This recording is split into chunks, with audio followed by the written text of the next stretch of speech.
stage, will the Minister commit himself to withdrawing the lucrative international tender for the fleet's solid support ships, which is going to cost the British taxpayer millions and cost British jobs as well? The national shipbuilding strategy is there to do everything we can to make sure we have an industry that is competitive, not just in this country, but across the globe, and that's exactly what we are trying to do. And by getting the fleet solid support ships by international competition, it means that we can secure a good price for the British taxpayer too. Thank you, Mr. Speaker. The Poppy appeal raised £49.2 million in 2017. Will the Minister take this opportunity to thank the hard-working poppy sellers up and down the country, including the incredible Gail Wood at the Morley branch in my constituency? I think we're all incredibly grateful for the many tens of thousands of volunteers up and down the country who give so much of their time for this great cause. And the Royal British Legion have been doing it for generations now, and it will certainly always have our full support in what they do and the impact they have on service personnel and veterans' lives. And Carden. Mr. Speaker, today at the Camel Edge shipyard in Birkenhead, where almost 300 skilled, secure jobs are at risk, despite shipyard winning 2 large MOD contracts worth £619 million. And the GMB and Unite unions fear this is about the casualisation of the workforce. So at this late stage, what action will ministers now take to save these jobs and get workers back to work where they want to be? Well, obviously it is disappointing to see that there is industrial action, and also we are concerned about job losses. But this, I do have to say that this is why we were pleased to announce that £619 million contract as part of ongoing contracts that we have been giving to UK shipyards around the country. The Secretary of State will be aware of the case of Gus Hales, who's been on hunger strike outside combat stress in my constituency. What more can the Ministry of Defence do to work with combat stress to get Gus some help, the help he so badly needs? Mr. Speaker, I've spoken to Gus Hales. I'm very sorry as to what actually happened to him. I've also spoken to combat stress. We need to make sure that people like Gus, who have served this country, are looked after.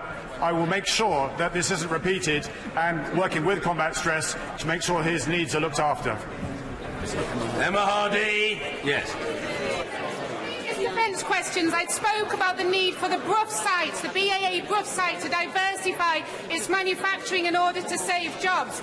And the Secretary of State told me he had a meeting with BAE. Please could he update me on that meeting and agree to meet with me and workers from Brough BAE site to talk about how they can secure jobs for the future? Well, my honourable friend, the member for Pudsey, has actually met with workers there. We had a very productive meeting with BAE Systems and also with the Qataris as well in terms of a rollout of the Hawk orders for themselves. I will write to the honourable lady separately in order to be able to update her. Mr. Speaker, my right honourable friend will know that it's 2 years ago this month that the MOD announced plans to close RMB Chivenna. Will he come to the base with me to see for himself why it should remain open? I know that my honourable friend has been lobbying on behalf of Royal Marine Base Chivenna over the last year. I will meet with my honourable friend to discuss this further, as I know he's been fighting a particularly strong campaign on the matter. Speaker, the Secretary of State described that he recently visited the Royal Navy's flagship HMS Albion, but why is it in 2009 that the Ministry of Defence defined it as a warship, but in the 2017 National Shipbuilding Strategy it is no longer defined as a warship? Good question.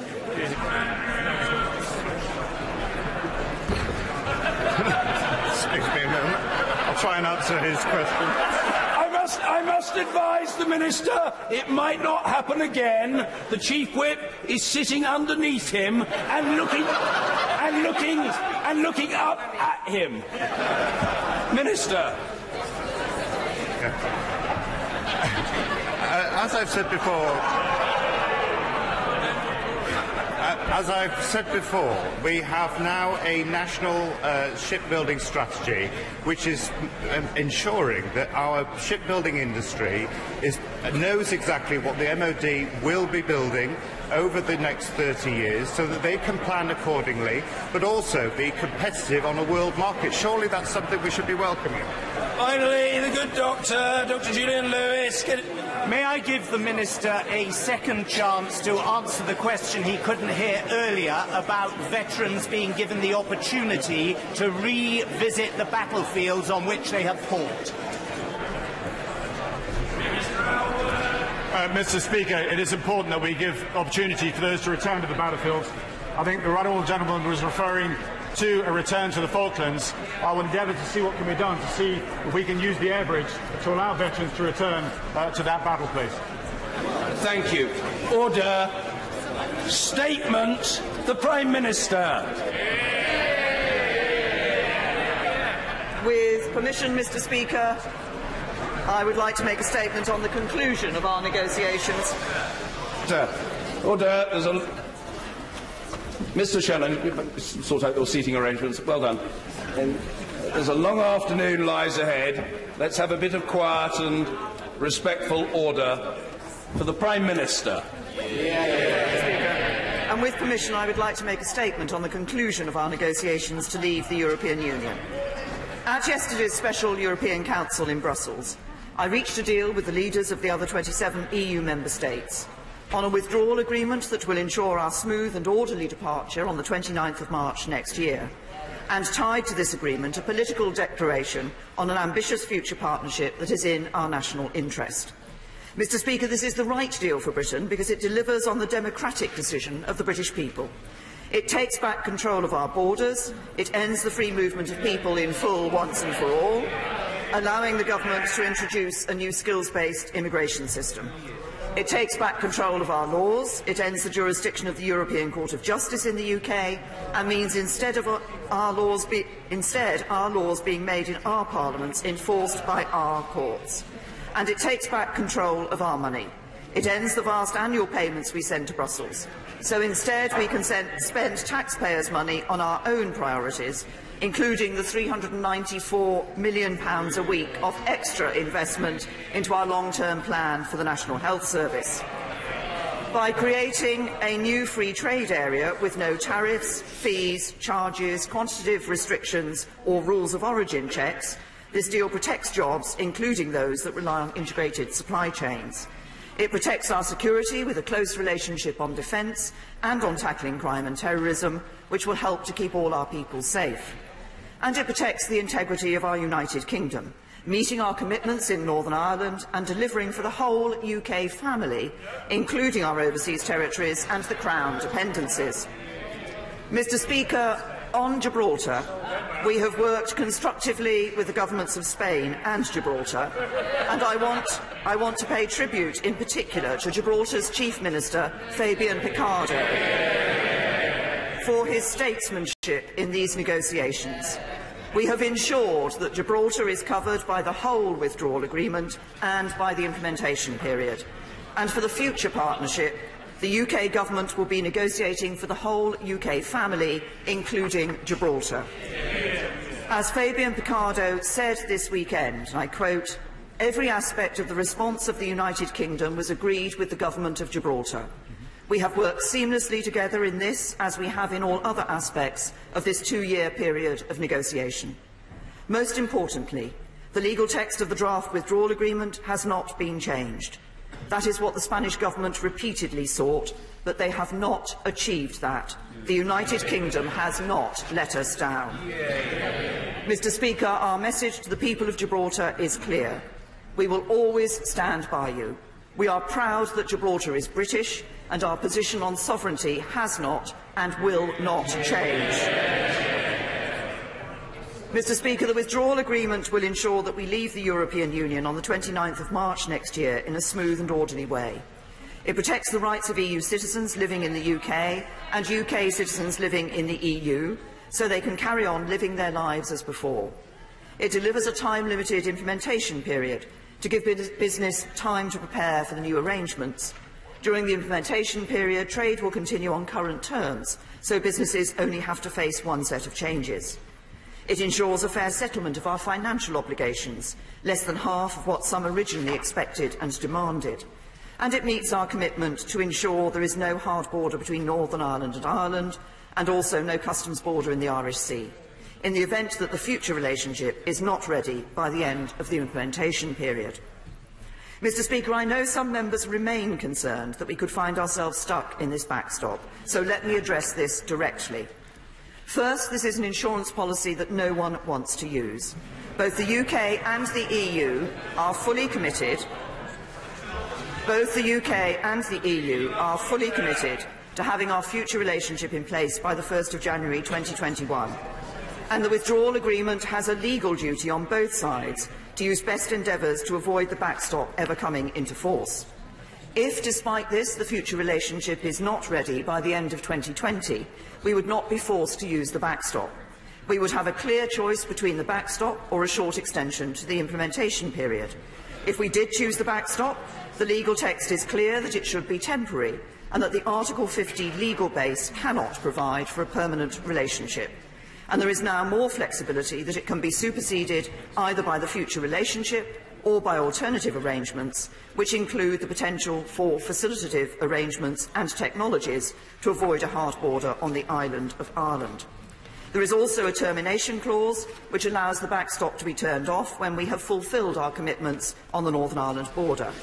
And there is a unilateral right to trigger a review through the Joint Committee and the ability to seek independent arbitration if the EU does not use good faith in this process. Furthermore, as a result of the changes we have negotiated, the legal text is now also clear that once the backstop has been superseded, it shall cease to apply. So if a future Parliament decided to then move from an initially deep trade relationship to a looser one, the backstop could not return.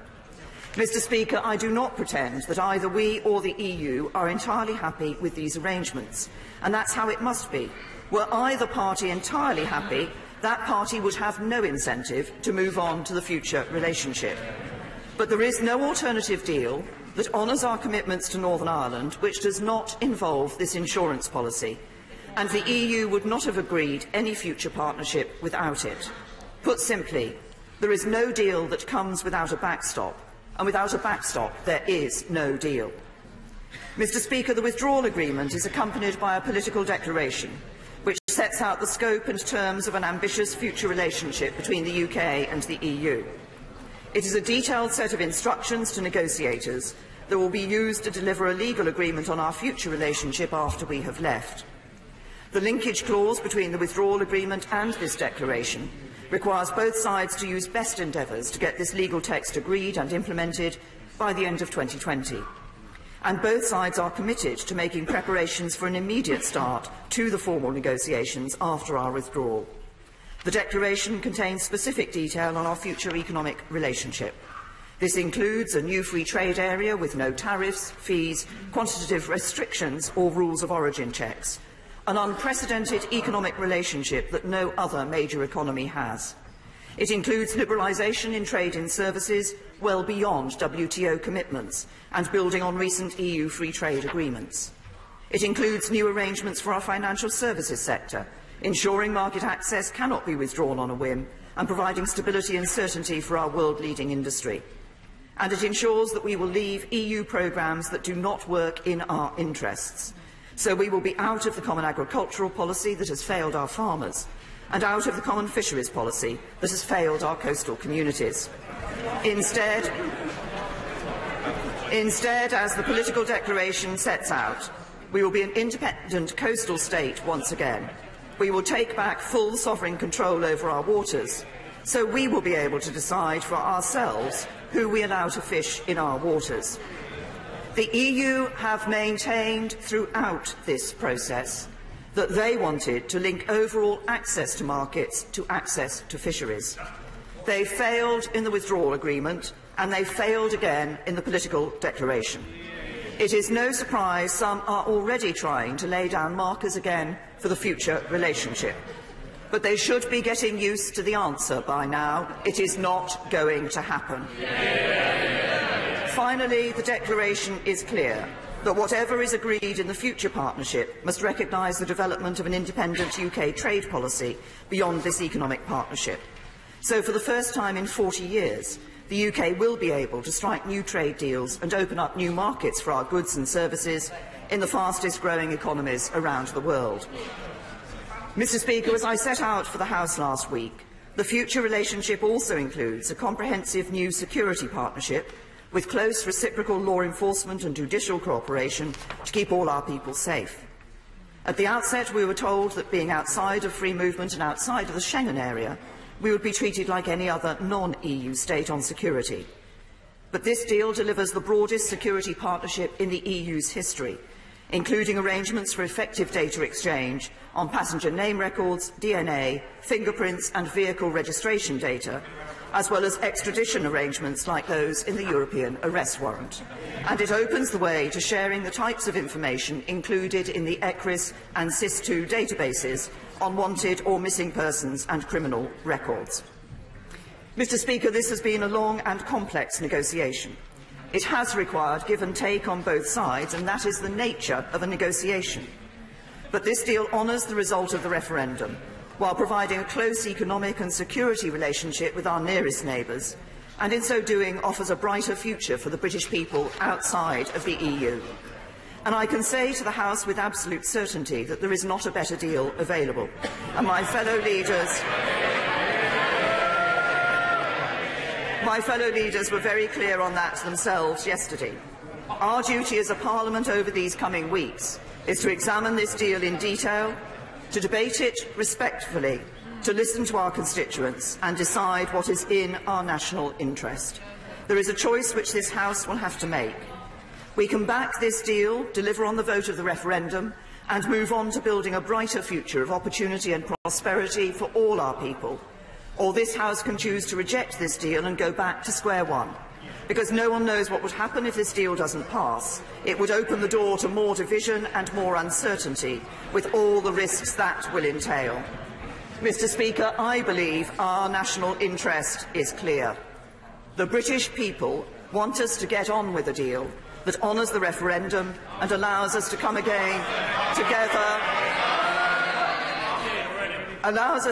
together again as a country whichever way we voted.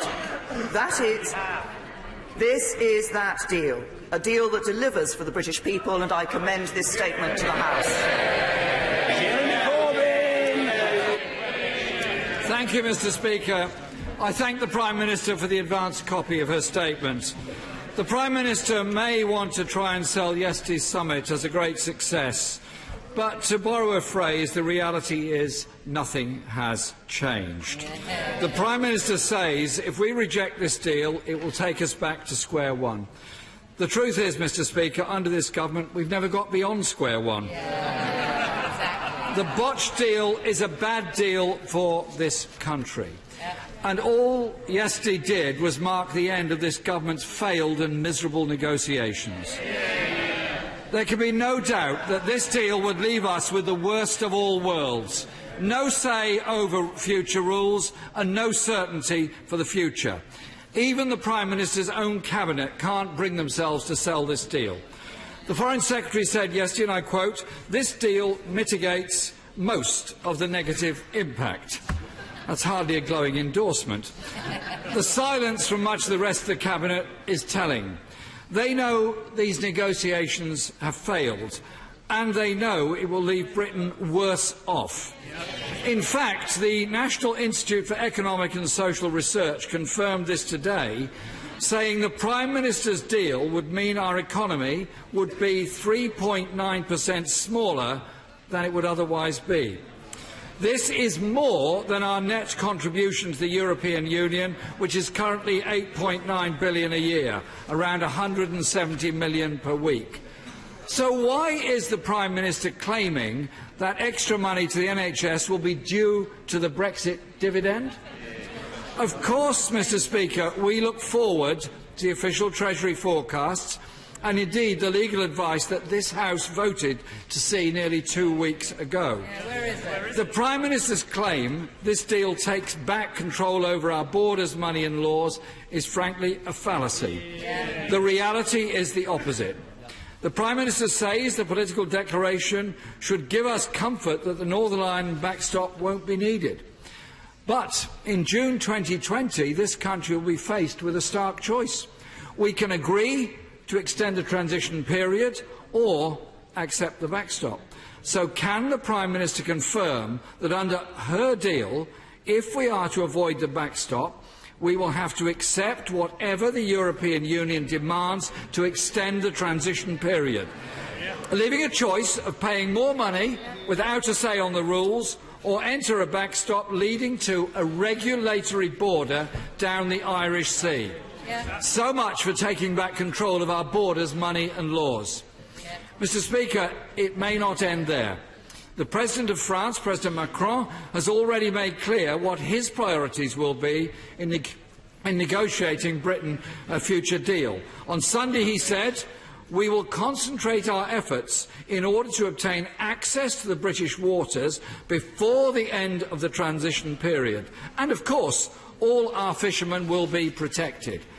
Isn't it the case that under the Prime Minister's botched deal, we will have to agree to those demands on access to waters and quota shares if we want to finalise a future trade deal or extend the transition? Breaking every promise the Prime Minister, the Environment Secretary and the Scotland Secretary have made to our fishing industry and our coastal communities. And there was another climb down over Gibraltar at the weekend. Isn't it the case that Spain now has a role over Gibraltar, benefiting from any future relationship? That is still to be negotiated, not something the Prime Minister presented to the Commons last week. Mr. Speaker, in 2 weeks' time this House will begin voting on a legally binding withdrawal agreement and the vague wish list contained in the political declaration. The Prime Minister would be negotiating that future agreement from a position of profound weakness, threatened with paying more to extend the transition, with no say over our money, laws or borders, and at risk of the utterly unacceptable backstop, which was only made necessary by her own red lines, most of which have since been abandoned by her. Is it not in the national interest for the Prime Minister to plough on when it's clear this deal does not have the support of either side of this House or the country as a whole? Mr. Speaker, ploughing on is not stoic, it's an act of national self-harm. Instead of threatening this House with a no-deal scenario or a no-Brexit scenario, the Prime Minister now needs to prepare a Plan B, something her predecessors failed to do. There is a sensible deal. There is a sensible deal that could win the support of this House, based on a comprehensive customs union, a strong single market deal that protects rights. Order. When the Prime Minister was addressing the House, I made it clear that she should be heard, and by and large she was. Those chuntering or yelling from a sedentary position, stop it. It's rude, foolish and doomed to fail. Jeremy Corbyn. Thank you, Mr. Speaker. There is a sensible deal that could win the support of this House, based on a comprehensive customs union, a strong single market deal that protects rights at work and environmental and consumer safeguards. The Prime Minister may have achieved agreement across 27 heads of state, but she's lost support of the country. Many young people and others see opportunities being taken away from them. Many people who voted Remain voted for an outward-looking and inclusive society, and they fear this deal and they fear the rhetoric of the Prime Minister in promoting this deal. Likewise, many people from areas that voted Leave feel this deal has betrayed the Brexit they voted for. It does not take back control, it will not make them better off, and it will not solve the economic deprivation that affects far too many communities and towns and cities across this country. This deal is not a plan for Britain's future. So, for the good of the nation, the House has very little choice but to reject this deal. Thank you, Mr. Speaker.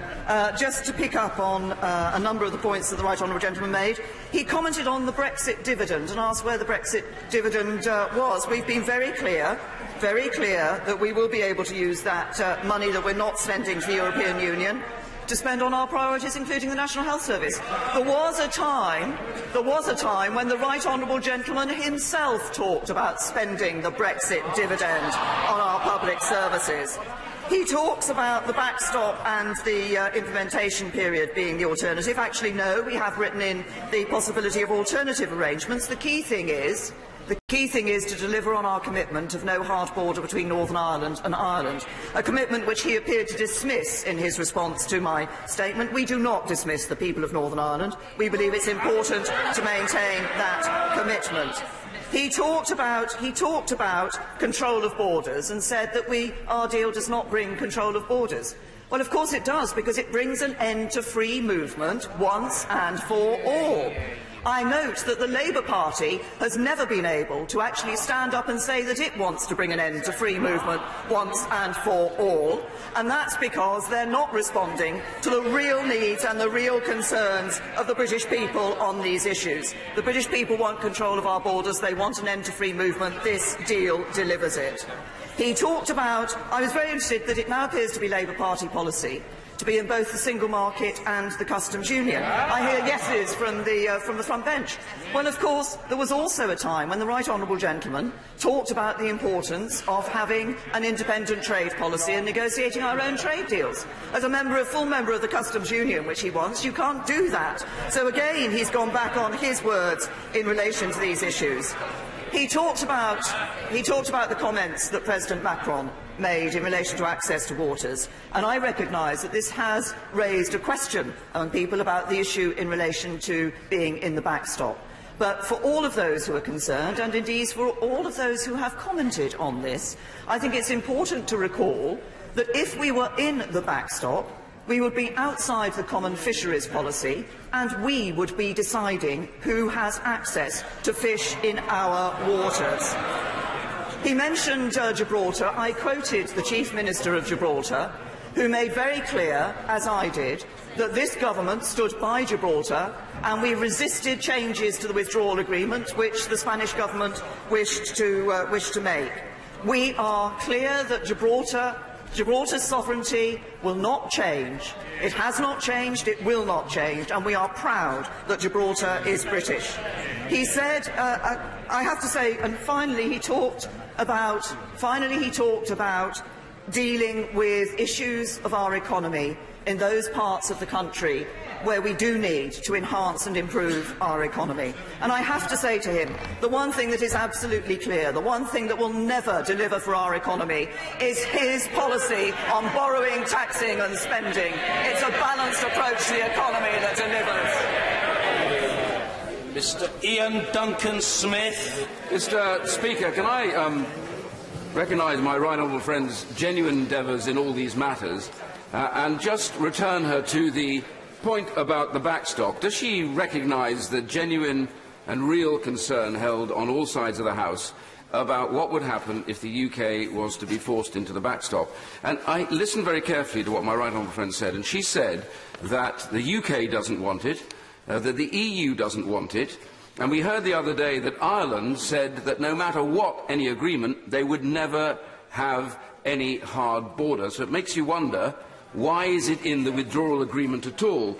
But the point I want to make to my honourable friend, and the question really is this: if the government, going down the road toward a negotiation, is heading towards that point when the backstop will become invoked, does that not really generally mean that Mr. Macron is right, that we will come under intolerable pressure to agree almost anything to avoid our entry into what my right honourable friend rightly says is something we never want to be in? Can I say to my right honourable friend, I do recognise the depth of concern that there has been and that remains for some members of this House about this issue of the backstop. but I disagree with him about the position that would entail. First of all, because, as I indicated in my statement, and it is largely thanks to my right honourable friend and our right honourable friend, the member for North Shropshire, that we are in this position of having within the withdrawal agreement the recognition that there could be alternative arrangements to the backstop or the extension of the implementation period that would deliver for the border of Northern Ireland. But it is right that while I recognise the depth of concern that this is not a situation that the UK wants us to be in, neither is it a situation that the European Union wants us to be in. And the reason is, although strange though it may seem to some members of this House, there are members of the European Union who actively think that the backstop would be a good place for the UK because of its access to the European Union markets without having financial obligations and without free movement. And so that's why they don't want us to be in the backstop either. Neither of us want to invoke it. The Taoiseach has been clear about that. We want to ensure that the future relationship replaces it and delivers our commitment to the people of Northern Ireland. Rian Blackford. Thank you, Mr. Speaker. The Prime Minister's deal means Scotland is to be taken out of the European Union against our will and out of the single market, a market which is around 8 times the size of the UK. Mr. Speaker, Scotland voted to remain. Our rights must be respected. Living will rip away jobs, hit living standards and end freedom of movement, something that will make it harder for our precious NHS to attract and retain the staff that we need. Migration has been good for Scotland. The Prime Minister talks about queue jumpers from Europe, an outrageous slur against EU citizens that come here. But she blatantly disregards the rights that we will all lose to live and work in Europe. Mr. Speaker, we are not prepared to give up these rights. The Prime Minister's deal carries no majority in this House and has split her own benches. It means a blindfold Brexit is now certain. There is no long-term agreement on our trading relationship with Europe. It is a deal full of ifs and buts. Crucially, here we are again, with another sellout to the Scottish fishing industry by a Tory government. Well, we've been here before. We were sold out by Ted Heath and we've been sold out repeatedly by Tory governments.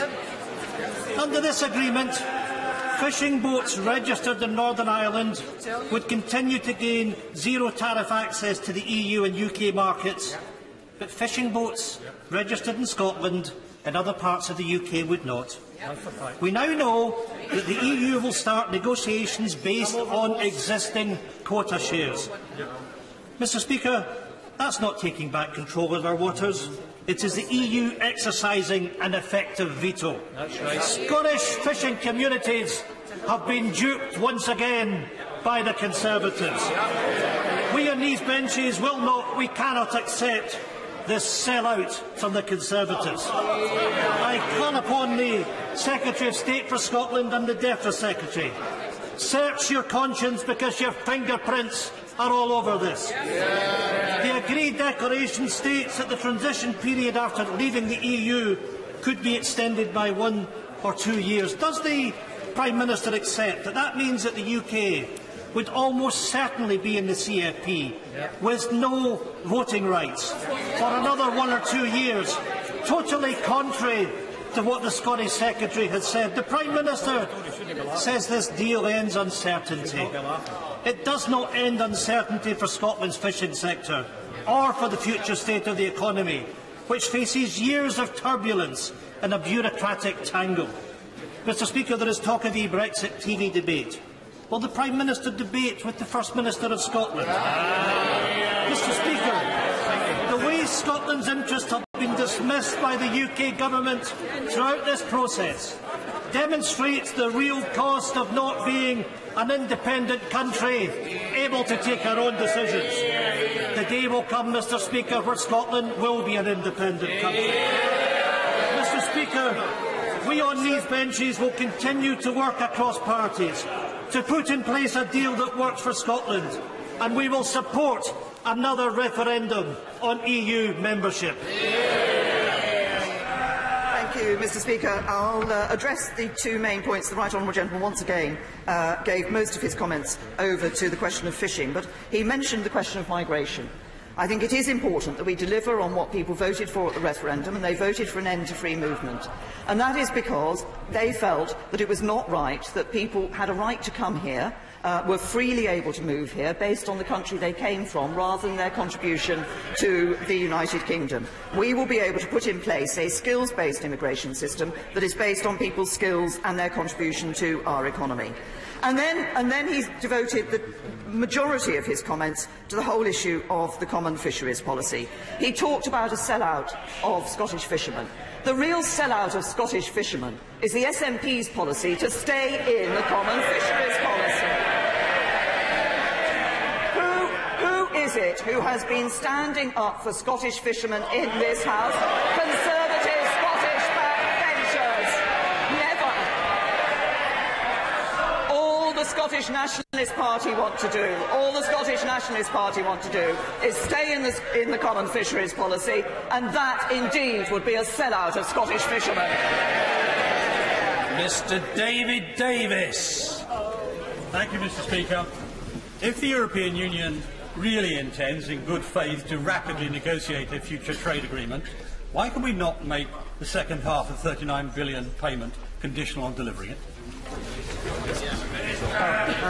As my right honourable friend is aware from the early negotiations that we held on this particular issue, the £39 billion has been determined in relation to our legal obligations. I think it is important that as a country we are a country that stands up to our legal obligations. As my right honourable friend will also know, there is a timetable for these payments spread over a period of time, and of course a key element of this is ensuring that we're able to have that implementation period, which is so important for our businesses, to ensure that they only have to make one set of changes and that there's a smooth and orderly withdrawal. Mr. Hilary Benn. Thank you very much indeed, Mr. Speaker. By refusing to make choices now about our future economic relationship with the European Union, what the Prime Minister has done is to put off the moment when we will have to make those choices to a time when the EU will have much greater leverage over this country. Exactly. Because any future trade agreement will require the unanimous approval of every European member state. How can the Prime Minister expect the House to vote to put the country in such a weak position? Is this not the biggest failure of this negotiation? The right honourable gentleman, I'm sure, is very well aware of the position that the European Union cannot sign a trade agreement with. We are looking for that free trade area, that being at the heart of our economic partnership for the future. The European Union is not able to sign that and to develop the legal text for that until we are a third country, until we have withdrawn from the European Union. But far from not setting out details of our future relationship, the political declaration does just that and makes it very clear that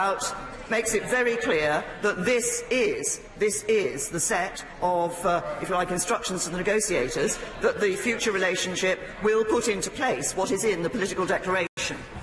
Anna Soubry. Thank you very much, Mr. Speaker. Mr. Speaker, as it currently stands, the majority of honourable and right honourable members in this place will not vote in favour of the Prime Minister's deal, despite her very best efforts. So she needs Plan B. What is the Prime Minister's Plan B?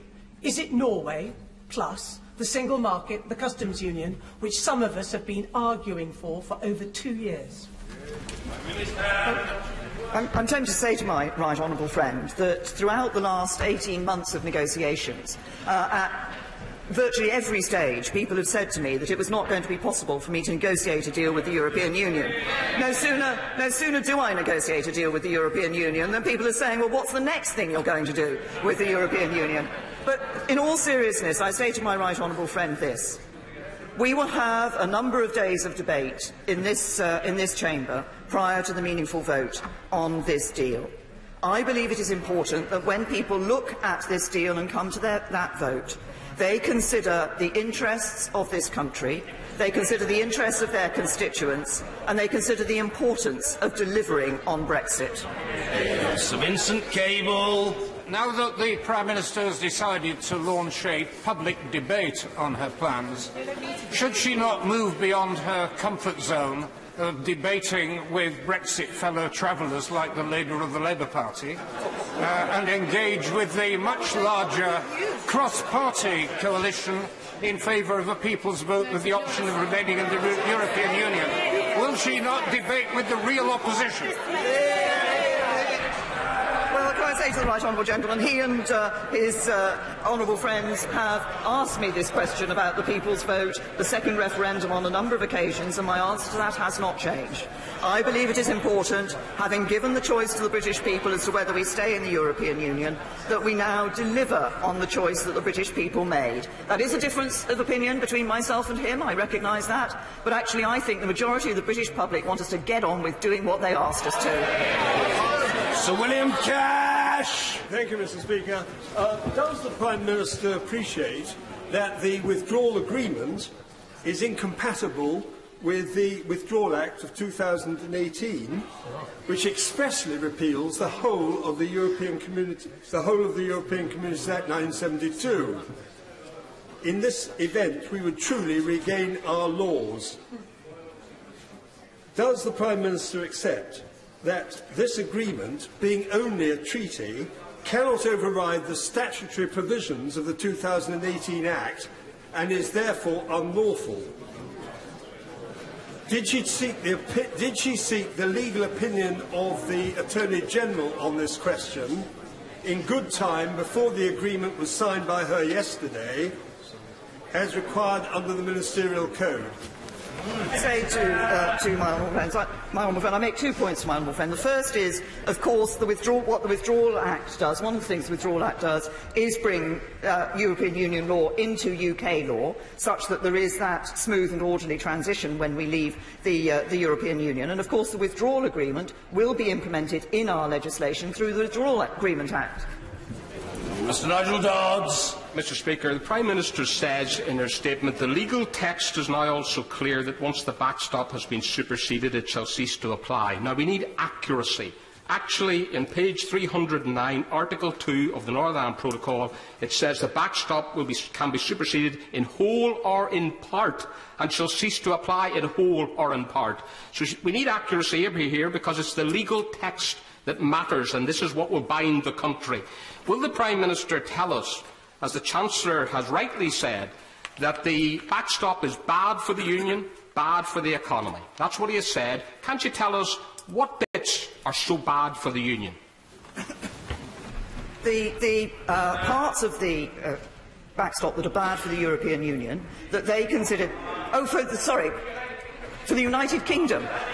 Yes, well, this is what we want to be able to do, is in the future to be able to have our independent trade policy. One of the issues in relation to the backstop is whether or not we would be able to do that. That's one of the issues that we would not want to see within us continuing to be in the backstop for. Mr. Boris Johnson. Mr. Speaker, I congratulate my right honourable friend on beginning her campaign to sell this deal to the country with the frank admission just now that it is unsatisfactory. I may say I think that is a bit of an understatement, because it's very hard to see how this deal can provide certainty to business or to anyone else when you have half the Cabinet going around reassuring business that the UK is effectively going to remain in the customs union and in the single market, and the Prime Minister herself continuing to say that we are going to take back control of our laws, vary our tariffs, and do, as she said just now, real free trade deals. They can't both be right. Which is it? Can I, first of all, might point out to my right honourable friend what I said in my statement was that neither we nor the EU were entirely happy with the backstop arrangements that were put in place. That is accurate. I've referenced one reason why we're not happy with it, and I've referenced earlier in answers why the European Union are not happy with it. We will be able to. There is, I know, and there is I recognise a concern that's been expressed about our ability to negotiate free trade deals with other countries on the basis of the arrangement that we're putting in place with the European Union for our future relationship. We will be able to negotiate those free trade deals. But I think every member of this House should be aware that when those trade deals are being considered, there will be issues that this House will want to consider, which will be nothing to do with whether or not we have a particular relationship with the European Union. This House will want to consider animal welfare standards. This House will want to consider environmental standards. These are the issues which members of this House will want to consider when they look at those free trade deals. But it is absolutely clear we will be able to negotiate those free trade deals with the relationship that is being proposed. Cooper. Isn't a deal for the future, it's just a stopgap. We don't know whether this means Chequers or Canada or Norway or an endless backstop or something worse or a massive security downgrade. We have no idea where this is heading, and other countries are already saying that this gives them more leverage.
我现在宣布，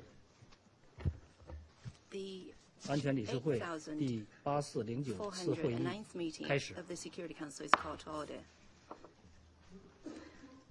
本次会议的临时议程是维护国际和平与安全，俄罗斯边界受到侵犯问题。是否有任何安理会成员想就此发言？我现在请美国代表发言。Thank you. I make this statement on behalf of the United States, the Kingdom of the Netherlands, Poland, Sweden, and the United Kingdom.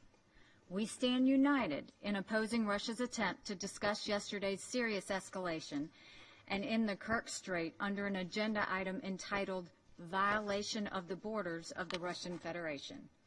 We strongly support Ukraine's sovereignty and territorial integrity within its internationally recognized borders, extending to its territorial waters.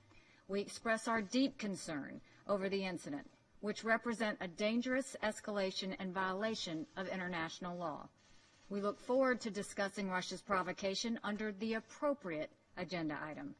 Accordingly, we urge all Council members to vote against the adoption of the agenda as proposed by Russia. Thank you. 我感谢美国代表的发言。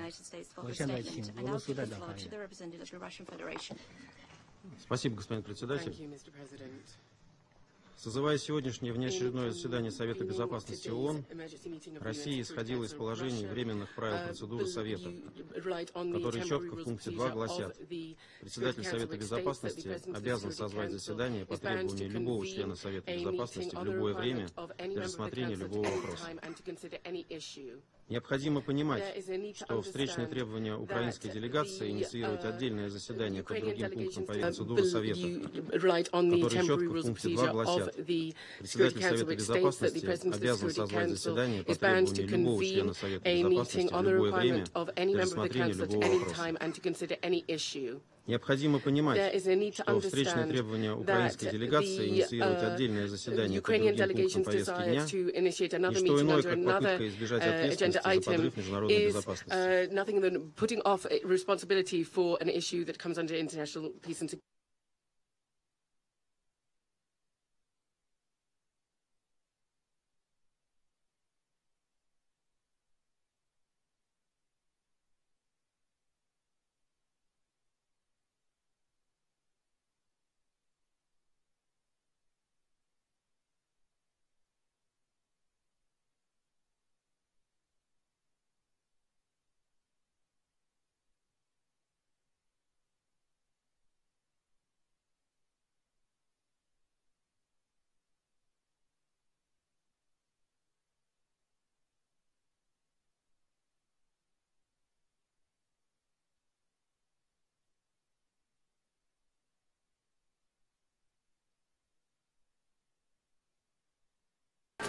get out of it unless the EU allows us.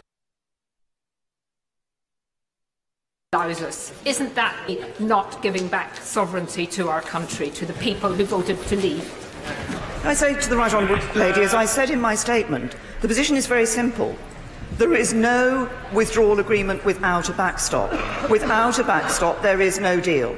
And that is because of the commitment that both sides wanted to give to the people of Northern Ireland to ensure there was no hard border between Northern Ireland and Ireland.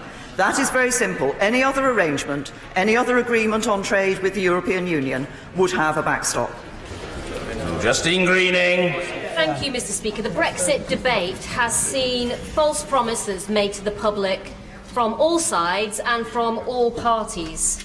Democracy only works when it can be based on a debate of truth and honesty and facts. How can the Prime Minister reassure the House that this debate we're about to have now on her deal is based on facts and evidence and not more false promises to the British people, which, when broken subsequently, will damage trust in our democracy even more? I say to my right honourable friend that we are committed as a government to publishing analysis of this deal, and we will publish analysis of the various aspects of this deal. As she's aware, there are others out there that are looking at the economic aspects as well. I'm tempted to say this, though. She asked whether this can be based on facts. I think it would be an interesting debate for this House as the extent to which economic forecasts can actually be described as facts. Ben Bradshaw.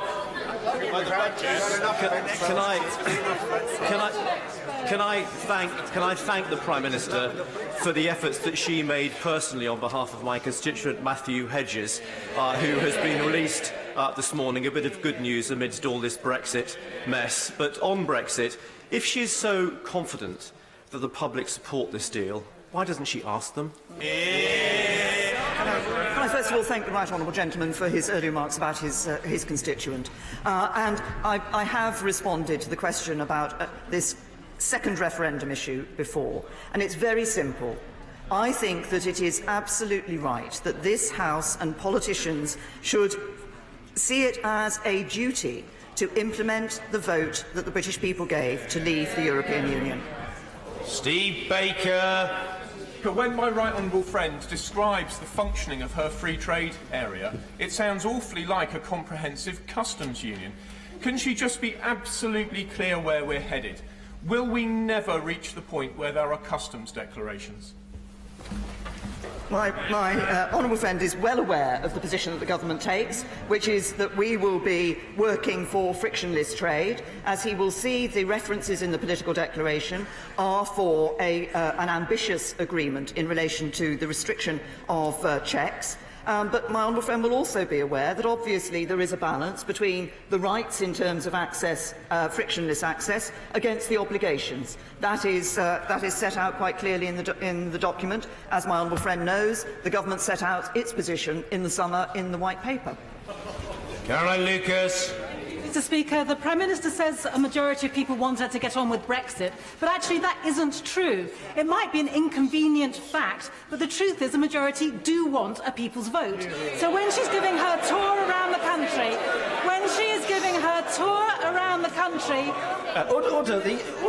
Order. The Honourable Lady is entitled to ask her question without being consistently shouted at. I thought we were talking about respect in the chamber. Try remembering it. Well, maybe somebody who says, were we, doesn't care about that, but most of us do, and I want to hear the Honourable Lady and the response to the Honourable Lady. Caroline Lucas. Thank you, Mr. Speaker. We've heard that the Prime Minister is planning to tour the country to sell her bungled deal to the public. Why doesn't she try listening to the public rather than having a stage-managed opportunity just to hear a whole load of waffle? Why can't people actually have the chance to have their say in a people's vote? If she really trusts them, she would do it. Can I say to the Honourable Lady that I've answered the question of the people's vote earlier, but I do listen to the public, and when I go knocking on doors asking and listening to people when they say, the overwhelming view is get on with it and do what the vote said. Owen Patterson. Mr. Speaker, the Conservative manifesto at the last election promised to deliver the leave vote by leaving the single market, leaving the customs union and leaving the remit of the ECJ. Many of us, endorsed by experienced lawyers, believe that this document does not deliver that. It also is a clear breach of the principle of consent of the Belfast Agreement, and it's going to cost us £39 billion. As a majority across the House, including myself, Mr. Speaker, intend to vote against this deal, at this late stage, would the Prime Minister acknowledge that the obstacle to President Tusk's offer of a free trade deal was the problem of the Northern Irish border? In her political declarations, she's acknowledged that the current techniques and process can sort that. Will she therefore please, at this late stage, look to a comprehensive free trade deal with our solution to the Northern Ireland border? Can I say to my right honourable friend, at the heart of this political declaration, at the heart of our future economic partnership, is a comprehensive free trade deal. It's just a better comprehensive free trade deal than Canada. Angela Eagle. Thank you, Mr. Speaker. In the Prime Minister's lexicon, is smooth and orderly the new strong and stable? A smooth and orderly exit is what business wants, and I'm sure what citizens want up and down this country. Mr. Mark Francois. Mr. Speaker, Prime Minister, there is one thing on which we can all agree, which is that when we come to vote on this in 2 weeks' time, this will be about the most important thing that those of us in this House will ever vote upon in our entire lives. Now, the Sun and the Telegraph this morning described this deal as a surrender. I'm afraid it is. No sooner is the ink dry than the Spanish are after Gibraltar and the French are after our fists. Prime Minister. Order. Sit down. Order. Let me say to members around the right honourable gentleman, including some who fondly imagine they're going to be called to ask a question, don't sit there heckling your colleague. He's got a right to be heard. If you don't like it, listen with courtesy in silence, and if it's that bad for you, you're welcome to leave the chamber. The right honourable gentleman will be heard. Amen. End of subject. Mark Francois. Thank you, Mr. Speaker. The Prime Minister and the whole House knows the mathematics. This will never get through. And even if it did, which it won't, the DUP on who we rely for a majority have said they would then review the confidence and supply agreement. So it's as dead as a dodo. Prime Minister, I plead with you. The House of Commons has never, ever surrendered to anybody, and it won't start now. And can I reassure my right honourable friend, as I referenced in my statement in relation to Gibraltar, that the United Kingdom has not surrendered in those matters that he has referred to. He talked about the Spanish position on Gibraltar. The Spanish have always had that position on Gibraltar. He talked about the French wanting our fish. As he will know, French fishermen have long been wanting and fish in our waters. What they did want to do in the political declaration was to link that access to our waters to our access to markets in relation to trade. We resisted that. We continued resisting that, and we resisted it in the document itself. And we will continue to resist that and continue on Gibraltar to stand by the people of Gibraltar. Mr. Barry Shearman. The Prime Minister deserves some sympathy trying to front up that divided mob behind her. But the fact of the matter is, she used the term in her remarks, it ain't going to happen, or isn't going to happen. What isn't going to happen is quite right. She is not going to get a majority in this House for this deal because it would leave the British people worse off. And a growing concern now is that many of my constituents want us to assert parliamentary supremacy on this, which she mentioned in her Lancaster House speech, and let us get back into the European Union where people will get a better deal at the end of the day. Well, the right honourable gentleman talks about parliamentary supremacy. Of course, it was this Parliament that decided overwhelmingly to ask the British people their view on our membership of the European Union. They voted, they gave that view, and I believe it is our duty to deliver on it. Mr. Jacob Rees-Mogg. Thank you, Mr. Speaker. May I first of all thank my right honourable friend for making 3 statements to the House of Commons in 10 days, which I think is boycottian in its achievement. To an earlier question, the Prime Minister said that we had a legal obligation to pay £39 billion. I wondered if she's forgetting the report of the House of Lords from March 2017 that said in the event of leaving without a deal we owed no money at all. Therefore, what are we buying with £39 billion of taxpayers' money? Can I assure my honourable friend that I have not forgotten the House of Lords report, but there is a different opinion in relation to the House of Lords report, and that opinion is that there are legal obligations that this country would hold to the European Union in relation to financial payments in any circumstances. As I've said before, I think it's important that we are a country that upholds our legal obligations. Joanna Cherry. Thank you, Mr. Speaker. Tomorrow I'll be part of a cross-party group of Scottish parliamentarians from the SNP, the Labour Party and the Scottish Green Party who are going to the Court of Justice in Luxembourg to establish that it would be possible for this Parliament to tell the Prime Minister to revoke her Article 50 notice. Does she share my sense of pride that it will be Scottish parliamentarians and the Scottish courts that will give this Parliament a true alternative to her deeply flawed deal? Can I say to the honourable lady that I know she has consistently raised this issue of the revocation of Article 50, and as she knows, it is not going to happen because it is not government policy. Jay Johnson. Thank you, Mr. Speaker. The Prime Minister said in her statement and in various letters that her deal will protect jobs. Could I ask her, please, to tell me which region or regions of the United Kingdom will be more prosperous with higher productivity and higher GDP per capita than they do and than they will under present arrangements within the EU? I say to my honourable friend that the answer to that question is the extent to which we are able to enhance the prosperity and the number of jobs in regions of the United Kingdom depends on a whole variety of decisions that will be taken by this government. It is our good management of the economy that's ensured that 3.3 million jobs have already been created, and if my honourable friend remembers the budget that was given in November, he will also have seen the OBR's prediction that 800,000 jobs will be created over the next period of years in this country. Stella Creasy. Mr. Speaker, the Prime Minister has been very clear this afternoon that she doesn't think it is right that the public, having had a vote to leave the European Union, should have a say on what happens next on the deal that she has done.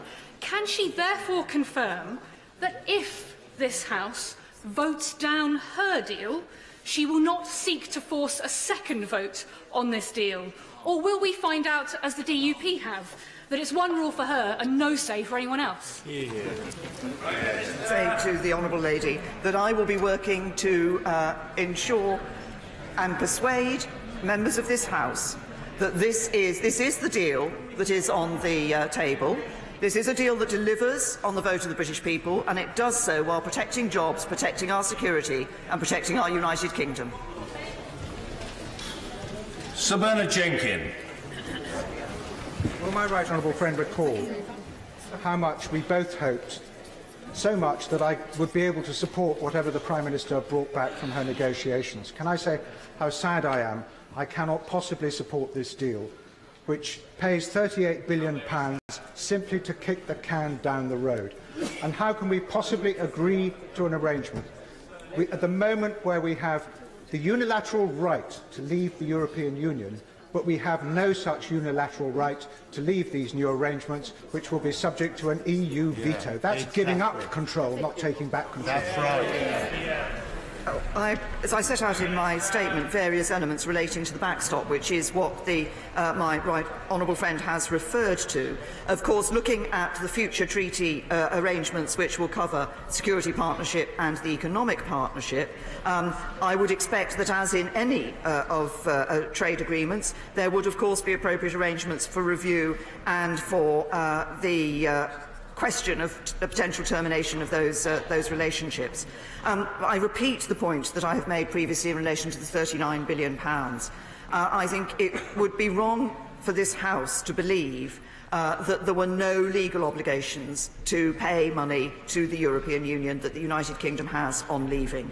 There are legal obligations to pay money to the European Union, and I think it is important that we abide by those obligations.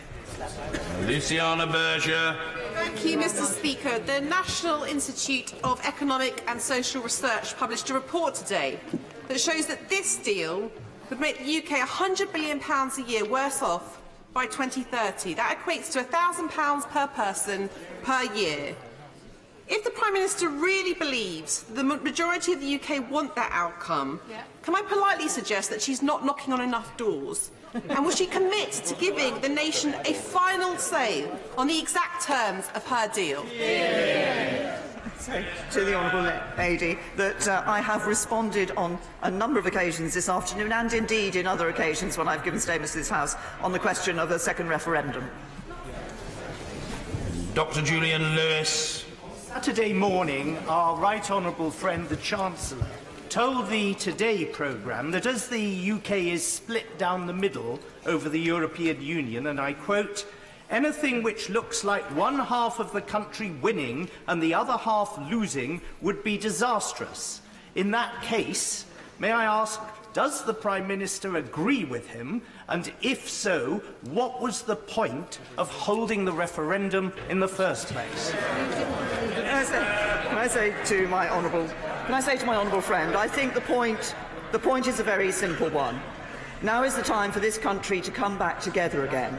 It is a time for us to recognise that in delivering on the Brexit deal that people voted, leaving the European Union that people voted for in 2016, we are meeting the instruction we were given by people in that referendum. We are doing it in this deal in a way that protects jobs and livelihoods and our security and our United Kingdom. And now is the time for the country to come back together, to get behind this deal and to ensure we can build a better future for all.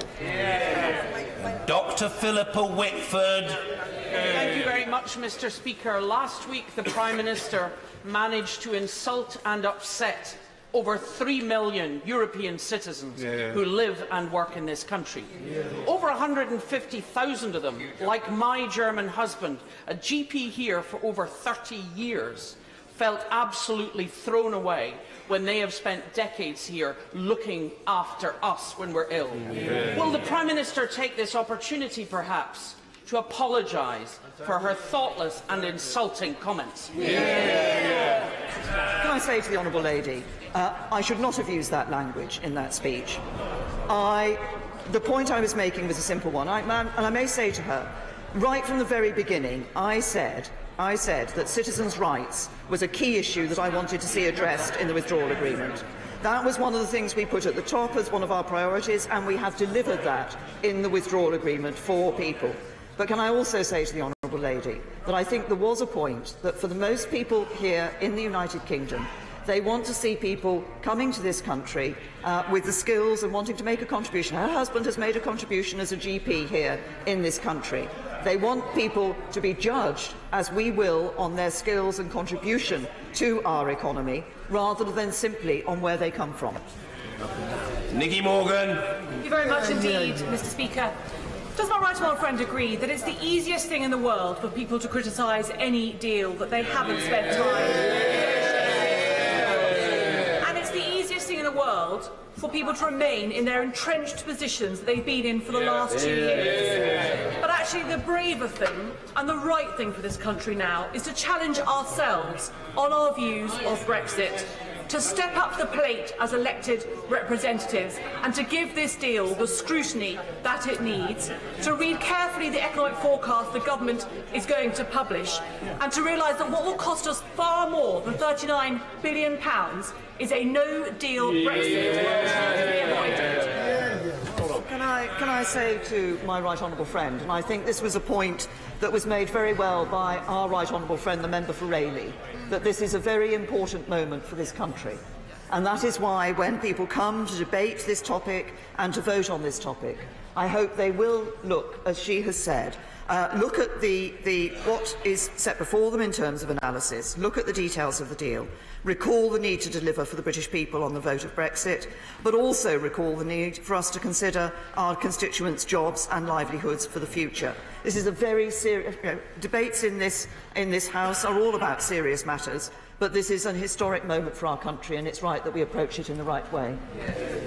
Frank Field. Does the Prime Minister accept that should we have to use the backstop, we can only escape if the whole of the rest of the EU gives us permission to do so, and that they are in a position to demand any ransom to gain our exit? It is possible to come out of the backstop if it is shown that it can be superseded by the future relationship or by alternative arrangements that can be put in place. The key is being able to show that we're delivering on the commitment for the people of Northern Ireland in relation to the border. Priti Patel. Speaker, the Prime Minister in her statement speaks of the European Court of Justice and how this deal ends the jurisdiction of the Court of Justice. So can my right honourable friend give a precise date or even a year when the UK will no longer be bound or subject to or have imposed on it any judgments from the European Court of Justice? Can I say to my right honourable friend, as she will, I'm sure, recall from the one of the elements of the citizens' rights section within the withdrawal agreement does have a period of time where it will be possible for the issues in relation to citizens' rights to be considered by the European Court of Justice. After that point, there will be no jurisdiction of the European Court of Justice in the United Kingdom. In all other matters, there will be no jurisdiction of the Court of European Justice in the United Kingdom prior to that point. There is a limited range of issues that can be considered in relation to citizens' rights during that drawdown period. It will be the case that people will not be able to take cases to the European Court of Justice in this country. It will be the case that it will be our courts who are determining and interpreting our laws. Stephen Doughty. Thank you, Mr. Speaker. I'm genuinely sorry to say this to the Prime Minister, but there is a stark difference between stoic determination and sheer stubbornness and a failure to listen to this House or to the people. She's come here today with the same old script, telling us that we've got to vote for this piece of paper that will make us poorer, weaker, less influential, less well-off, less secure, and she expects to get the consent of this House. And she said as a result she wants to peel over our heads and go to the people. If she wants to go to the people, why is she afraid to put this question to a people's vote? Can I say to the honourable gentleman, I have answered the question of a people's vote on a number of occasions. But I say this to the honourable gentleman as well. I believe in actually delivering on the vote of the British people that took place in 2016 for the reasons that I've set out. But for those who consider that a second vote of some shape or form would do anything other than divide this country further or create more uncertainty, I think they only have to look at what happened during the initial referendum campaign. We asked people to choose, they chose, it's our duty to deliver. Dame Caroline Spellman. Thank you, Mr. Speaker. So many young people in my constituency have got work in the car industry whose principal market is in Europe. But car manufacturers warn us that no deal could result in tariffs of £4.5 billion. So can my right honourable friend confirm that her hard-won deal would provide much-needed certainty, continuity and, above all, safeguard jobs? Well, can I say to my right honourable friend, I recognise the importance of the automotive industry in her constituency and many others around the country, and indeed the political declaration on the tariff issue expressly provides for no tariffs. Ronnie Campbell. Prime Minister, will this agreement that you've sought stop a federal Europe, us joining a federal Europe, stop with joining the euro, never to join it, and stop the dictates and the stupid laws coming from Europe? Because the way I see it, we've got 2 feet in, with 1 arm out. I think I can give the honourable gentleman comfort on all of the points that he makes. The point is we're coming out of the European Union, so if they choose to go down and push down to a more federal Europe, then we won't be part of that. We're not a member of the euro. We're not proposing. We're coming out of the European Union, so we will certainly not be in the euro, and we will be making our laws. Sir Roger Gale. Mr. Speaker, could my right honourable confirm that under her leadership, this United Kingdom will never ever become a vassal state? But could she also confirm that if naked self-interest on either side of this House prevails over national interest, we could end up as an impoverished state?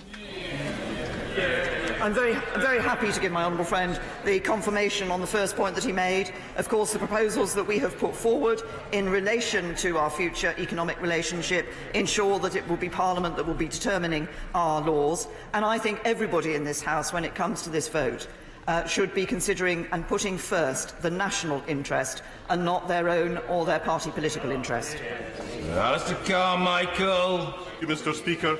The official note of yesterday's Council meeting states, and I quote, "A fisheries agreement is a matter of priority and should build on, inter alia, existing reciprocal access and quota shares." When you compare that to the Prime Minister's statement today, you can understand, Mr. Speaker, why our fishermen are anxious. This situation only arises because the Prime Minister agreed to include fisheries in the transitional arrangements. With the benefit of hindsight, does she now agree that that was a mistake? Right, honourable gentleman, that is not the case. I think what he is quoting from is the minutes of the Council meeting at 27, which has a number of issues in it, which actually show, and because yes, there are other member states do have concerns in relation to a number of these issues.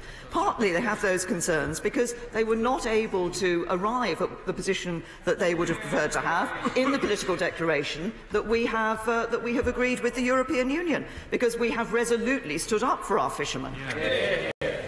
Mr. Donny-Grieve. Thank you, Mr. Speaker.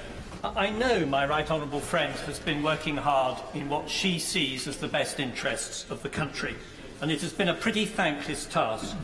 But I have to say to her, I do worry when I read at the weekend her letter to the British people, which sets out a picture of the future which seems to me to be at clear variance with any rational analysis of the text in relation to the political declaration.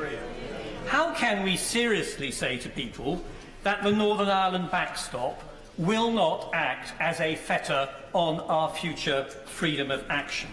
How can we say that we're going to lose the jurisdiction of the ECJ when it is in fact going to continue to play a major part in our lives for the foreseeable future?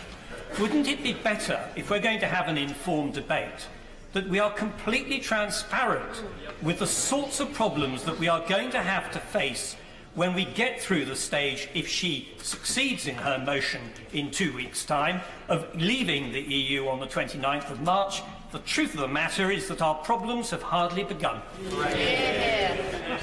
Of course it is the case, I've explained the reason why earlier, that we have to negotiate the full legal text of the future economic partnership and the future security partnership. My right honourable and learned friend, I know, will understand the reason for that. But what is important is that what we have here in this political declaration is the set of instructions to the negotiators on the basis on which that future relationship will be set. And that is one which in trade terms is ambitious and unlike any other given to any other third country, and in security terms too is unlike any other given to the third country, because it is more ambitious, closer and a better partnership than any other country has. Mike Gates. Can the Prime Minister confirm that if we go back to square one, we will retain a seat, a voice and a vote? We will stay in the single market and the customs union, and we will be a better place than we would be in the backstop? No, we're leaving the European Union, and we're leaving on the 29th of March 2019. Very quickly. Mrs Anne Main. Thank you very much, Mr. Speaker. My right honourable friend, in her answer to the honourable member for Birkenhead, said we can leave the backstop if it can be shown that we have met the criteria.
laws in my constituency.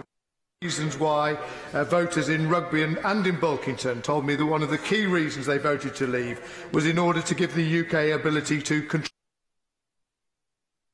immigration, while businesses, especially those in manufacturing, have said that to keep jobs once we've left, it is vital to retain our just-in-time supply chains. Will the Prime Minister confirm that her agreement delivers on both of these important issues?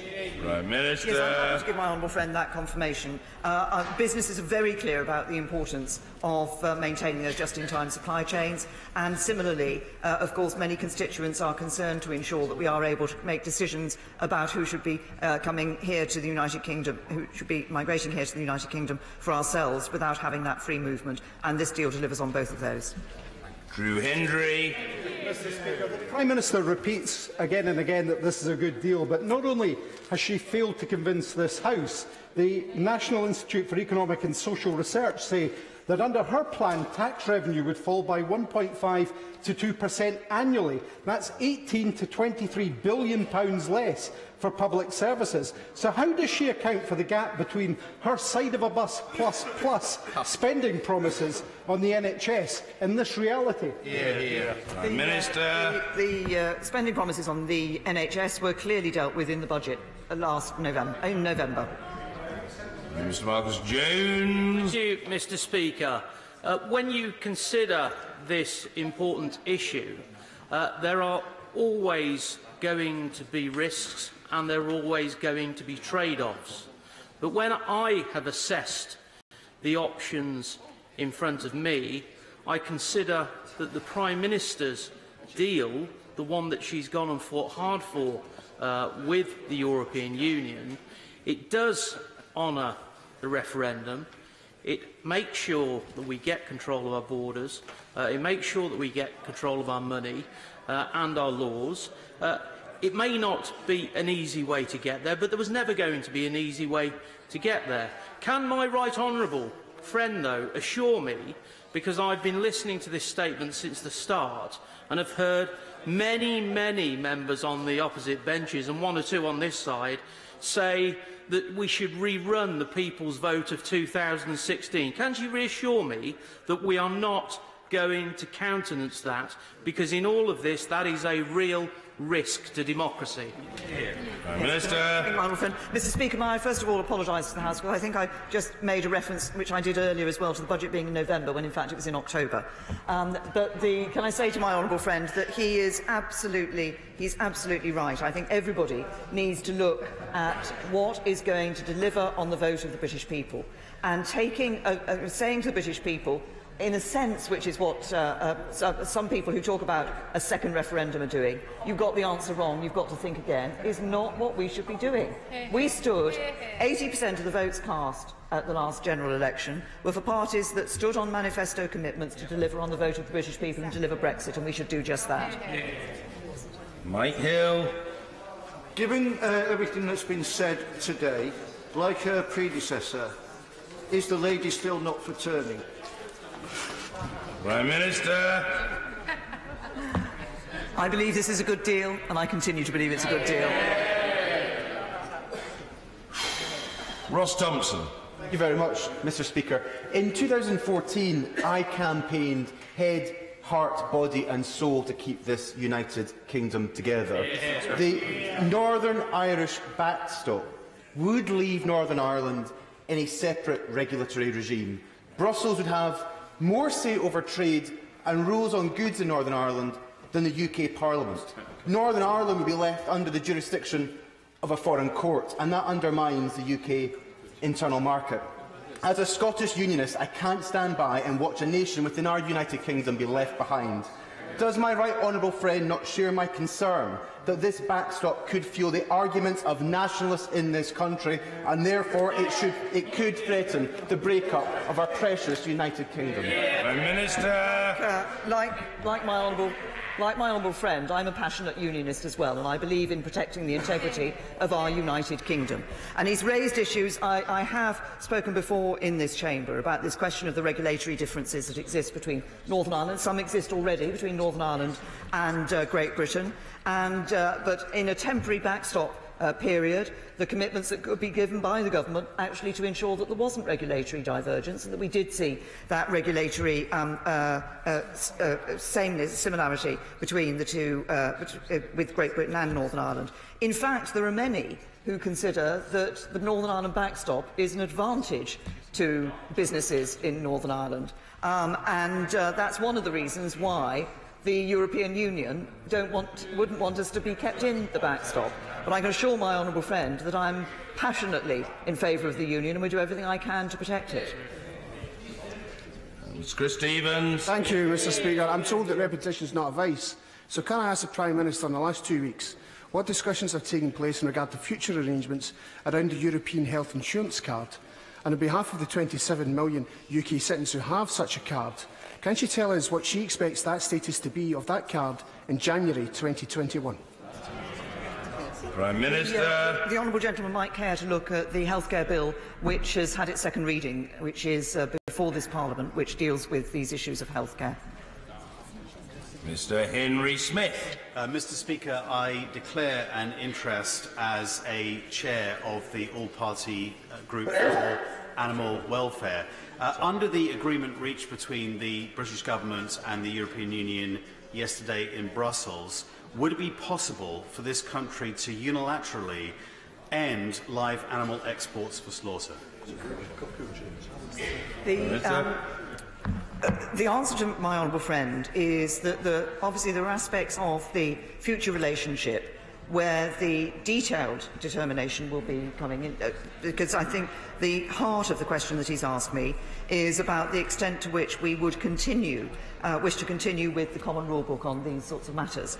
But I would also remind my honourable friend that I and the government have been clear that we want to maintain high animal welfare standards in this country and indeed enhance those standards. Mr. Martin Vickers. Thank you, Mr. Speaker. Can I refer my right honourable friend to paragraph 54 of the political declaration, which refers to social security arrangements, and ask what assessment the government has made of the numbers involved and an estimate of the cost to the British taxpayer? Prime Minister. Say to my honourable friend that I think this reference is exactly what I was thinking of when I responded to an earlier question in relation, for example, to pension payments that might take place once we have left the European Union. And as he will see from this, this is a matter that is yet to be fully addressed within the future negotiations, and obviously we will be looking exactly the issues that he's raised in doing so. Mr. Simon Clarke. Thank you, Mr. Speaker. And may I pay tribute to the Prime Minister's resilience in standing at the dispatch box for so long this afternoon. It's been an absolute tour de force. The bitter truth is that more than half of Conservative backbench MPs have indicated that we will not be able to support the withdrawal agreement, and there is no shame in proposing her deal to the House next month, but there would be in failing to ensure that, in parallel, comprehensive preparations for an exit on World Trade Organisation terms are being made. Every day matters, and I have to say I don't believe the intensity has yet been seen that there should be to get us ready for that scenario. Will she please accelerate those preparations so that we can be ready for any eventuality? Prime Minister. I hope to give some reassurance to my honourable friend that, as I in fact said, I believe in the House last week, that it is clear that obviously we have to, we're looking ahead to a vote here in this House in relation to these matters, and so we continue with our no-deal preparations. Prime Minister, colleagues, thank you. Point of order, Mr. Pete Wishart. Point of order, Mr. Speaker. I'd like your advice about the use of official parliamentary recordings of proceedings of this House. On Thursday, the honourable member for Berwickshire, Roxburgh and Selkirk posted a video clip of an exchange at business questions involving me and the Leader of the House.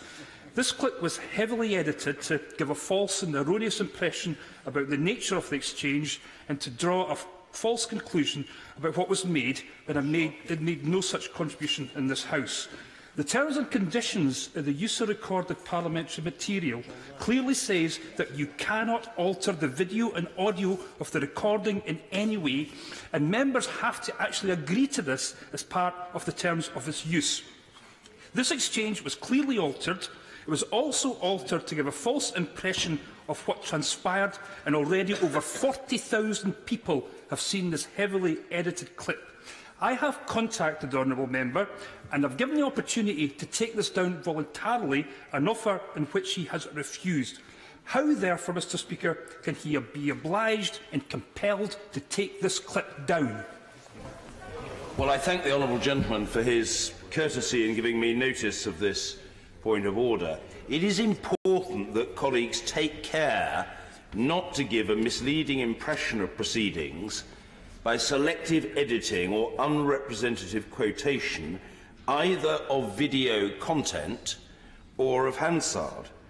I do not, however, think that the Chair can act or be expected to act as an immediate arbiter of cases brought to its attention, I refer to the Chair as a collective, to determine whether a misleading impression has or has not been created, deliberately or otherwise.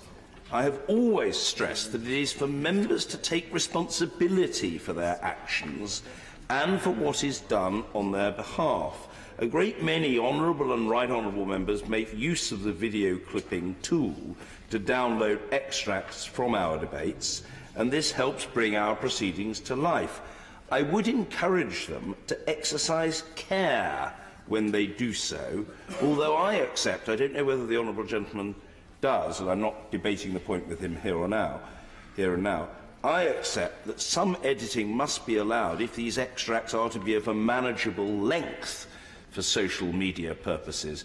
It is really not satisfactory, I'm not criticising the honourable gentleman, I understand his frustration, for these matters repeatedly to be brought to the attention of the Chair when the Chair has no power to act. Members must, if I may very politely say so, treat others as they would wish themselves to be treated.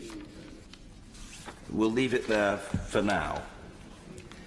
If there are no further points of order, we now come to the general debate on the 100-year anniversary of the Royal Air Force. To move the motion, I call the Secretary of State for Defence, Secretary Gavin Williamson. Thank you, Mr Speaker. I'm delighted that we have this opportunity to hold this debate on the centenary of the Royal Air Force. And, Mr Speaker, as a former Chief Whip, I would always say all the legislation that is brought forward to this House by the government is always excellent legislation. But there is probably fair to say that some legislation is better than others, and I think we could all say that the decision by this House to create the Royal Air Force was one of its finest moments. And actually, if we look at almost 99 years to the day, Lord Trenchard issued his memorandum on the permanent organisation of the Royal Air Force within the £15 million provision approved by the Cabinet. I must confess, I rather wish that £15 million would go as far today in terms of our armed forces as it did 99 years ago. And in his memorandum, he said it was to concentrate on laying the foundation of a highly trained and efficient force. And to make an Air Force worthy of the name, we must create and foster an Air Force spirit by every means in our power. That Air Force spirit is what has been at the core throughout our first 100 years. It remains at the core of the Royal Air Force at the start of its second century. Under the Speaker, Mr Deputy Speaker, under the banner of RAF 100, the Royal Air Force has delivered a superb campaign to celebrate this important anniversary. More than 165,000 people have visited 6 aircraft tour venues across England, Scotland, Wales and Northern Ireland, where they've had the chance to see numerous aircraft, including Spitfires, Harriers and Typhoons, and also to meet the incredible people who flew them and who do fly them. I very much hope that colleagues will join me in congratulating all of those who've gone over and above to make this year such a success. And I'd particularly like to take the opportunity to thank Sir Stephen Hillier, the Chief of the Air Staff, who has done so much to make this such a memorable year for his service. Approximately £3 million has been raised as part of the 100th anniversary, and that will now be invested in veterans, young people, as well as those who continue to serve in our Royal Air Force. And this is an appropriate moment to thank our RAF charities, those like the RAF Association, RAF Benevolent Fund and the RAF Charitable Trust and RAF Museum, who work tirelessly to support RAF service personnel, past and present. Of course. Mr. Speaker, can I remind the Chamber that my daughter is a serving officer in the Royal Air Force? Further to what the Secretary of State said, the gist of which I fully support, right across Britain we still have a lot of redundant buildings of historical importance, particularly with the Second World War and indeed the First World War. Would the Secretary of State be willing to go as far as to say that perhaps we could even expand what he said in terms of tourist attractions and indeed ways of raising money from pleased tourists to help exactly the charities he talks about?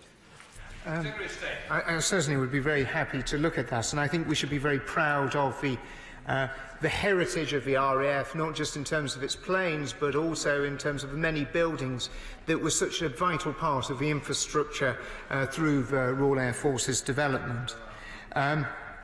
We have a great opportunity to celebrate more and more of what the RAF has done over the last 100 years.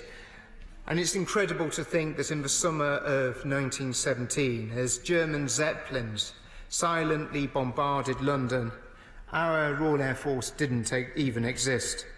Yet a few months later saw the passing of the Air Force's Constitution Act, and since their formation in April 1918, they haven't looked back. It was this House that created the Royal Air Force, and it's fitting that it is this House that marks the Royal Air Force's success. Of course. I'm very grateful to my right honourable friend. Would he, however, appreciate that the formation of the Royal Air Force wasn't the start of our airborne capability, and that the RAF, of course, had its provenance in the Royal Naval Air Service and the Royal Flying Corps, and they were operational throughout the Great War and to great effect? The honourable gentleman is absolutely right to point out that the Royal Air Force was born out of many other organisations. It contributed so many of the men, the ingenuity and the ethos to this new organisation, and it is those different strands that have actually built the RAF into such a successful organisation that we see today. Can I just make a little bit... always give way to that.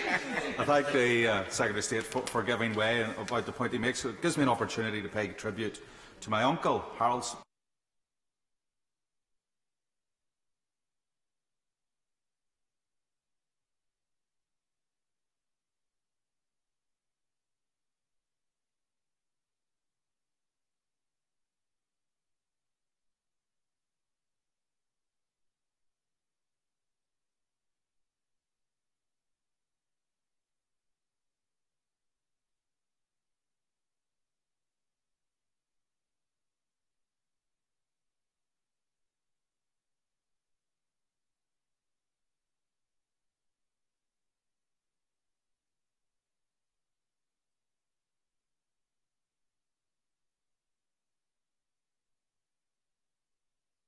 As a proportion of its population than I think any other part of the United Kingdom, both in regulars and reserves. And in terms of support for future air shows, the Royal Air Force is absolutely committed to the support of air shows. We have a clear understanding of the value in terms of telling the story of what the Royal Air Force does.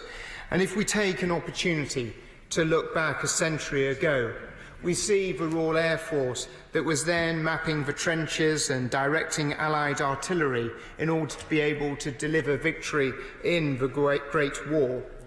In our darkest hour, in the Second World War, they were our last line of defence against the Luftwaffe, and the Battle of Bresson cemented the RAF's reputation, the reputation of a few, the dashing, daring, dogged determination of the Royal Air Force to protect and preserve our values and our nation. Our debt to the Royal Air Force continued throughout the chill of the Cold War.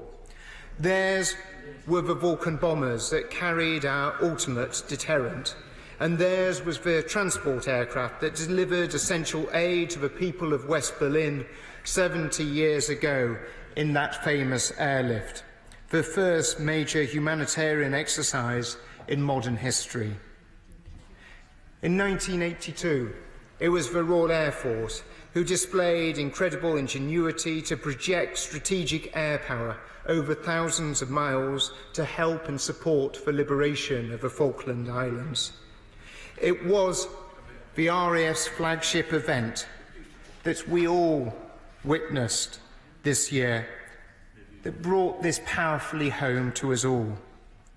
Like many of us, not just in this House, but right around the country, I think we watched in awe as we saw that fly past. The unmistakable sound of Spitfires, Hurricanes and Lancasters, the thunderous roar of the F-35 tornadoes and typhoons, as they celebrated not just 100 years of an organisation existing, but 100 years of fighting spirit, of a nation coming together. And as you saw those crowds on the Mall, these were men and women who had come to say their thank you to their Royal Air Force, because we as a nation truly do owe them a great debt. Of course. I thank the Secretary of State for giving way, and he's making a very important and powerful speech, and indeed the celebrations were recognised as well in my constituency. My constituency has interestingly played a key role in the past in the development of the RAF, with Hamworth Air Park being a hub for the Air Ministry and home as well of the Whitehead Aircraft Company and more. Would he agree with me that this is a year in which we should be looking to celebrate that history and how many parts of our country have played a huge part in that, and recognise the work, for example, of Katie Cox and Richard Griffiths and others from Friends of Hamworth Park House in bringing that history to life? I think the honourable lady makes a very powerful point, that the RAF is more than just the service itself. It is all those people and individuals who actually